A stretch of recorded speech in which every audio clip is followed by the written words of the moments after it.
SSC GD day 4 జర్నీలో run before stretching ఎక్సర్సైజ్లు అనేవి ప్రతిరోజు చేయడం జరుగుతుంది. సో ఈ స్ట్రెచ్చింగ్ ఎక్సర్సైజ్ల వల్ల మన మజిల్స్ అనేవి ప్రాపర్గా వార్మప్ అనేది అవుతుంది.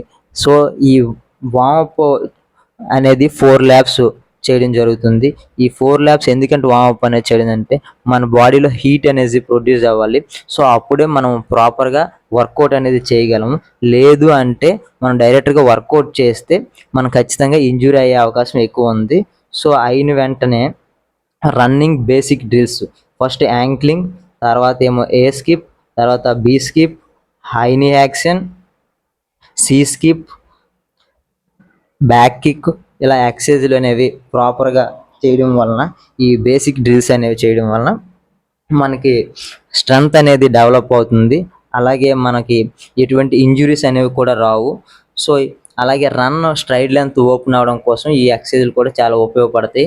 సో ఈ రన్నింగ్ బేసిక్ డ్రిల్స్ అనేవి ప్రతిరోజు కంపల్సరీ ఒక 40 మీటర్ డిస్టెన్స్లో ప్రతి ఎక్సర్సైజు ఒక 2 టైమ్స్ చేయడం వల్ల మీ రేస్ అనేది ఇంప్రూవ్ అవుతుంది.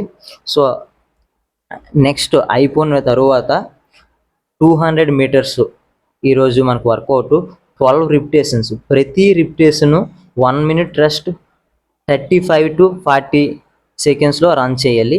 సో ఇలా రన్ చేయడం వలన మన బాడీలో స్పీడ్ ఎండ్యూరెన్స్ అనేది డెవలప్ అవుతుంది. మనకి 5 kmకి 1600 మీటర్స్కి వచ్చేటప్పుడు కల్లా స్పీడ్ ఎండ్యూరెన్స్ అనేది చాలా అవసరం. ఈ స్పీడ్ ఎండ్యూరెన్స్ వల్ల డెవలప్ అవడం వల్ల మీకు మంచి టైమింగ్ అనేది వస్తుంది. సో ఈ స్పీడ్ ఎండ్యూరెన్స్కి స్పీడ్కి డిఫరెంట్ ఏంటంటే, స్పీడ్ ఎండ్యూరెన్స్ ట్రైనింగ్ చేసేటప్పుడు తక్కువ రెస్ట్ తీసుకొని చేయడం వల్ల మీకు ఇమ్యూనిటీ అనేది బాగా డెవలప్ అయ్యిద్ది. సో మీకు బ్రీతింగ్ కంట్రోల్ అనేది కూడా ప్రాపర్గా